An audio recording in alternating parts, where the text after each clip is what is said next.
One of the big trends in today's self-storage industry is the use of kiosks and automating your self-storage facility. Let's talk about that and look at some of the misconceptions that are involved with automation.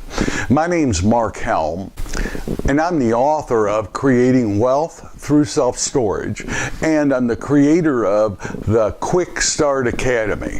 And what I do is I support small investors who want to get in the self-storage business or who want to grow their self-storage business, strategically do so in a way that creates true wealth in a fulfilling career. And you can't be in or around the self-storage industry today without hearing about kiosks and automation involved in running your self-storage facility.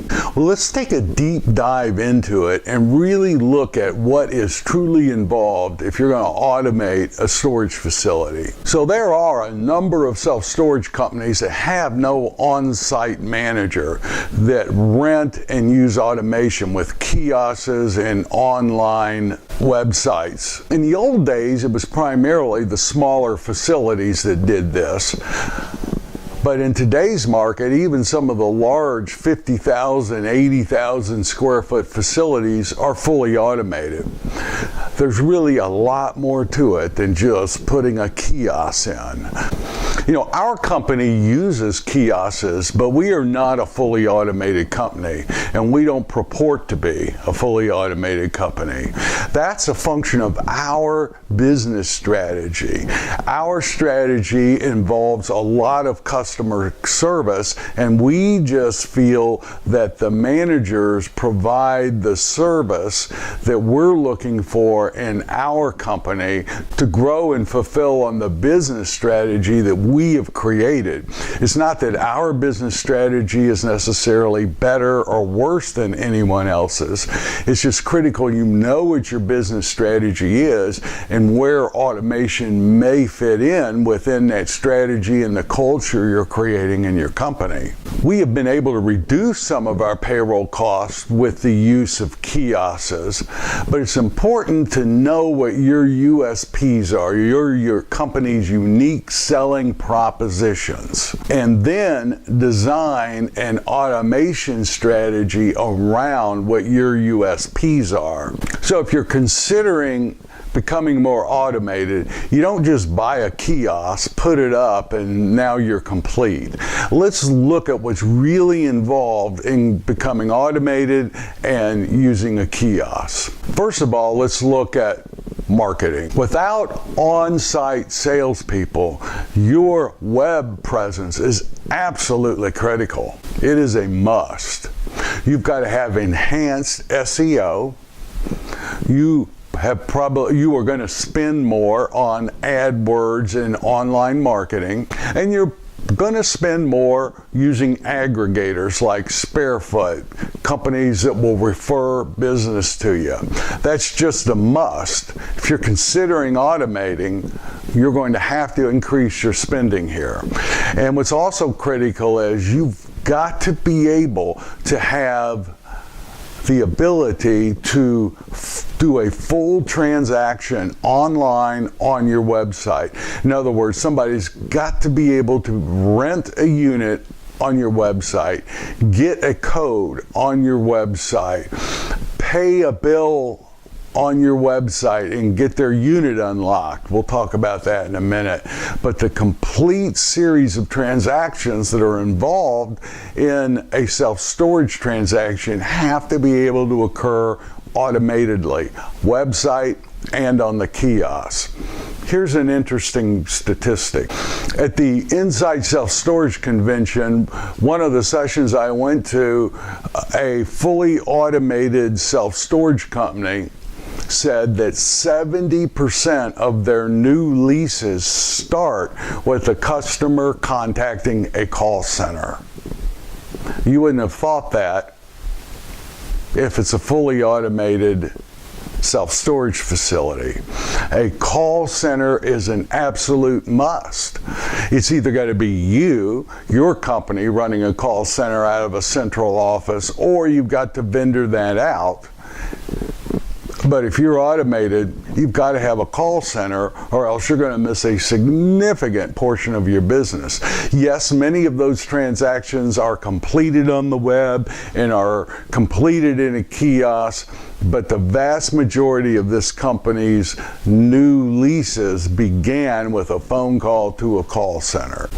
This same company said only 6% of their leases actually happen with the customer using a kiosk and not talking to a human being in the move-in phase of the customer experience. That's much less than you would have thought, right?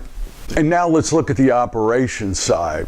One of the main questions and things you need to address if you're going to consider going automated is, how do you handle overlocks? Ideally, you would want this all automated.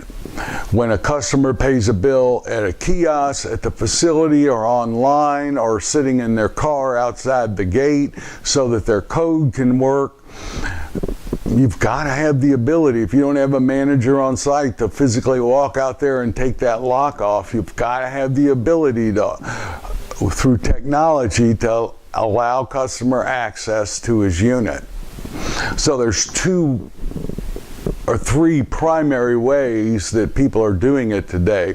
One is you can put an automated lock system on each and every door, retrofit every door, that when they're late, it locks, and when it's paid, it automatically unlocks, and that will handle that, but that's a cost. You've got to think through that. Another option that people are using today is overlocks, the red overlocks with a combination on it. But you've got to be able to automatically get that combination either through an email, on the website, or through a text. You've got to be able to send the customer the combination for that overlock, and it just can't be the same combination for all the overlocks. There's also high-tech locking mechanisms where you can use your cell phone, and the moment a bill is paid, now their cell phone will give them access, where they just hold the phone up to the door and it's read either infrared or Bluetooth. But all of that needs to be thought through before you, quote, become automated. Another thing to think through is, how are you going to do your retail sales? You don't want to just give up retail sales. I mean, that's an important part of our income stream.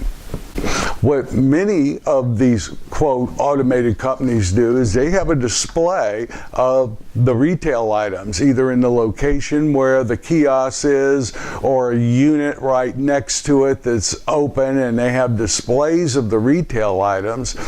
And then there's a vending machine that will sell the retail items, much like any other vending machine. That is one way you can deal with not losing retail sales at the time of move-in.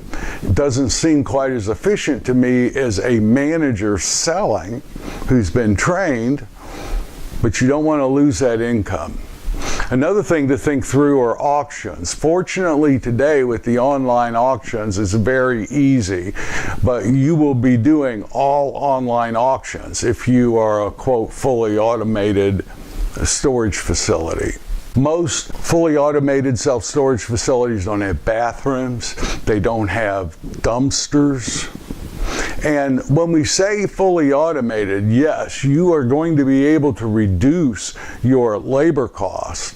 You will be increasing other costs that we've talked about, like online costs, marketing costs, call center costs, the cost of converting to automatically be able to unlock overlocks. But when we say fully automated, that does not mean there are no employees. Every fully automated facility has between 10 and 20 hours a week of payroll.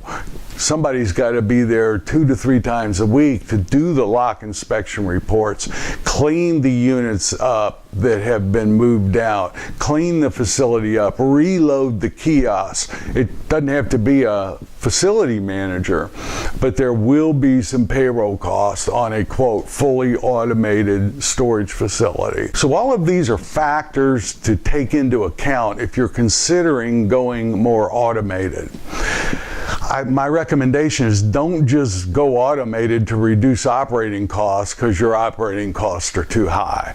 You've got to have the automation be driven by what your business strategy is, not have your business strategy be driven by the fact that you've got to reduce operating expenses at a particular facility. Think through automation, the customer experience, and how automation fits into your overall strategy and growth pattern. Then, when you automate, you won't be caught by surprise and have to fix problems that your automation has created. This is a big step and not one to be taken lightly. But automation is the future of our industry. You can automate without having a fully automated storage facility like we're doing, but do it in a way that fulfills on what your company's up to. You do that, you'll have a long and successful future in this fantastic business of self-storage. It is the best real estate play and business for the small investor I know of, bar none. So thank you very much. My name's Mark Helm. I'm the author of Creating Wealth Through Self-Storage, and I'm the creator of the Storage World Analyzer. That's the financial tool that we use to analyze and project the cash flows of the projects that we're looking at acquiring.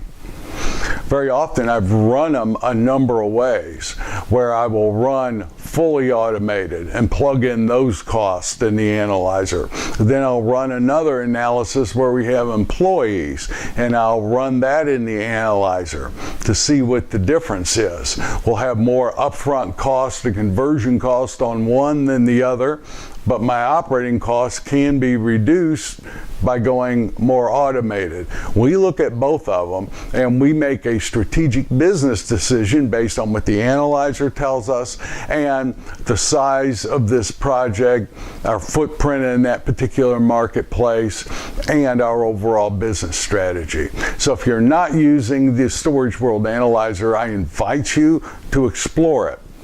Creating Wealth Through Self-Storage.com, Storage World Analyzer tab, or StorageWorldAnalyzer.com. Thank you very much. I look forward to being with you next week. See you then.